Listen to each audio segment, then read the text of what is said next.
ಈ ನುಗ್ಗೆಕಾಯಿ ಸೀಸನಲ್ಲಿ ಸಿಂಪಲಾಗಿ ಮತ್ತು ಕ್ವಿಕ್ಕಾಗಿ ನುಗ್ಗೆಕಾಯಿ ಪಲಾವ್ನ ಹೇಗೆ ಮಾಡೋದು ಅಂತ ತಿಳಿಸ್ಕೊಡ್ತಾ ಇದ್ದೀನಿ. ಮೊದಲಿಗೆ ಒಂದು ಮಿಕ್ಸಿ ಜಾರ್ಗೆ ಶುಂಠಿ, ಬೆಳ್ಳುಳ್ಳಿ, ಹಸಿಮೆಣಸಿನ್ಕಾಯಿ ಹಾಗೆ 1 ಟೇಬಲ್ ಸ್ಪೂನ್ ಆಗೋಷ್ಟು ಧನಿಯಾ ಮತ್ತು ಜೀರಿಗೆ ಹಾಗೆ ಇದಕ್ಕೆ ಚಕ್ಕೆ, ಲವಂಗ, ಒಂದು 4 ಕಾಳುಮೆಣಸನ್ನ ಹಾಕ್ಕೊತಾ ಇದ್ದೀನಿ. ಇದಕ್ಕೆ ಜೊತೆಗೇನೆ 1 ಹಿಡಿ ಹಾಕೋಷ್ಟು ಕೊತ್ತಂಬರಿ ಸೊಪ್ಪು ಹಾಗೆ 1 ಹಿಡಿ ಹಾಕೋಷ್ಟು ಪುದೀನ ಸೊಪ್ಪು ಇದನ್ನೆಲ್ಲನೂ ಕೂಡ ಹಾಕ್ಕೊಂಡು ಹಾಗೆ ಮಿಕ್ಸಿ ಗ್ರೈಂಡ್ ಮಾಡ್ಕೋಬೇಕಾಗುತ್ತೆ. ನಾನಿಲ್ಲಿ ತೆಂಗಿನಕಾಯಿನ ಬಳಸ್ಕೊತಿಲ್ಲ. ಸೊ ಅದಾದಮೇಲೆ ನಾನಿಲ್ಲಿ ಸ್ಟವ್ ಮೇಲೆ ಕುಕ್ಕರ್ನ ಕಾಯಲಿಕ್ಕೆ ಇಟ್ಟಿದ್ದೆ. ಅದು ಕಾದಾದಮೇಲೆ ಇಲ್ಲಿ ನಾನಿಲ್ಲಿ 1 ಟೇಬಲ್ ಸ್ಪೂನ್ ಆಗೋಷ್ಟು ಸಾಸಿವೆನ ಹಾಕ್ಕೊತಾ ಇದ್ದೀನಿ. ಅದ್ರ ಜೊತೆಗೇ ದೊಡ್ಡದಾಗಿ ಕಟ್ ಮಾಡಿರೋ ಈರುಳ್ಳಿ, ನುಗ್ಗೆಕಾಯಿ ಹಾಗೆ ಹಸಿ ಬಟಾಣಿನೂ ಕೂಡ ಆ್ಯಡ್ ಮಾಡ್ಕೊತಾ ಇದ್ದೀನಿ. ನಾನಿಲ್ಲಿ ಹಸಿ ಬಟಾಣಿನ ತೊಗೊಂಡಿದ್ದೀನಿ.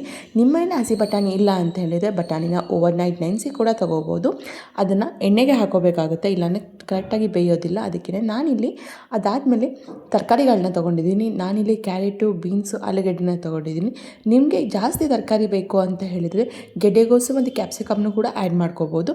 ಇದಾದಮೇಲೆ ಇದನ್ನು ಒಂದು ಕಂಪ್ಲೀಟಾಗಿ ಮಿಕ್ಸ್ ಮಾಡಿಕೊಂಡು ಇದಕ್ಕೆ ನಾವು ಮಿಕ್ಸರ್ ಮಾಡಿ ಸೈಡಲ್ಲಿ ಎತ್ತಿಟ್ಕೊಂಡಿದ್ದಲ್ಲ ಅದನ್ನು ಕೂಡ ಆ್ಯಡ್ ಮಾಡ್ಕೋಬೇಕಾಗುತ್ತೆ. ಅದನ್ನು ಆ್ಯಡ್ ಮಾಡಿದ್ಮೇಲೆ ಒಂದ್ಸಲಿ ಮಿಕ್ಸ್ ಮಾಡಿ ಇದಕ್ಕೆ ಸಣ್ಣದಾಗಿ ಹಚ್ಚಿರೋ ಟೊಮೊಟೊನ ಆ್ಯಡ್ ಮಾಡ್ಕೊತಾ ಇದ್ದೀನಿ. ನಾನಿಲ್ಲಿ ಹುಳಿ ಟೊಮೊಟೊನ ತೊಗೊಂಡಿರೋದ್ರಿಂದ 1 ಟೊಮೊಟೊನ ತೊಗೊಂಡಿದ್ದೀನಿ. ನೀವು ನಾರ್ಮಲ್ ಟೊಮೊಟೊ ತೊಗೊಂಡೋಗಿದ್ದರೆ 2 ಟೊಮೊಟೊನ ತೊಗೋಬೇಕಾಗುತ್ತೆ. ಅದಾದಮೇಲೆ ಇದಕ್ಕೆ ನಾನಿಲ್ಲಿ ಅಕ್ಕಿನ ಚೆನ್ನಾಗಿ ತೊಳೆದು ಅಕ್ಕಿನ ಆ್ಯಡ್ ಮಾಡ್ಕೊತಾ ಇದ್ದೀನಿ. ಹಾಗೆ 1 ಗ್ಲಾಸ್ ಅಕ್ಕಿಗೆ ನಾನು ಇಲ್ಲಿ 2 ಗ್ಲಾಸ್ ಆಗೋಷ್ಟು ನೀರನ್ನ ಆ್ಯಡ್ ಮಾಡ್ಕೊತಾ ಇದ್ದೀನಿ. ಸ್ವಲ್ಪ ಕಮ್ಮಿ ಇದ್ದರೆ ಚೆನ್ನಾಗಿರುತ್ತೆ, ಇಲ್ಲ ಅಂತ ಹೇಳಿದರೆ ಪಲಾವ್ ಸ್ವಲ್ಪ ನೀರು ಆಗೋಗುತ್ತೆ. ಅದಕ್ಕೇನೆ ಅದಾದಮೇಲೆ ಇದಕ್ಕೆ ರುಚಿಗೆ ತಕ್ಕಷ್ಟು ಉಪ್ಪನ್ನು ಹಾಕ್ಕೊಂಡು 2 ವಿಷಲ್ ಕೂಗಿಸ್ಕೊಂಡ್ರೆ ಸಿಂಪಲ್ಲಾಗಿ ನುಗ್ಗೆಕಾಯಿ ಪಲಾವ್ ರೆಡಿಯಾಗಿರುತ್ತೆ. Thanks for watching.